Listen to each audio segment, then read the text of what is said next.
Hi, I'm NTUsg from NBS, and today I'll be teaching you how to make bubble tea pearls. So these are our ingredients.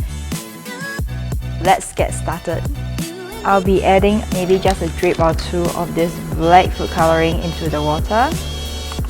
Just give it a mix. Afterwards, I'll be transferring this tapioca flour into a bigger bowl. And I'll be transferring this water into this big bowl. And all I have to do now is to mix this up.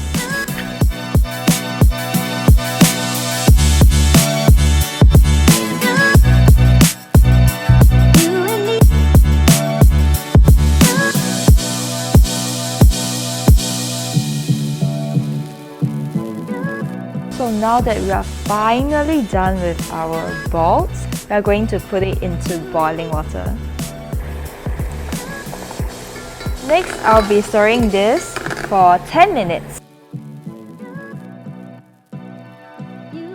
So it has been 10 minutes already and we're getting our brown sugar ready. What I need to do is to pour it in.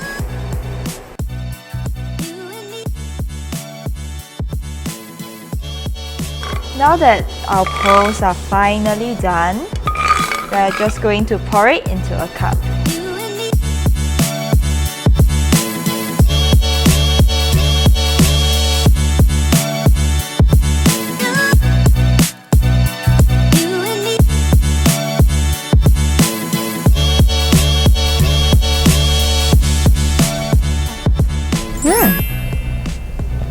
This one.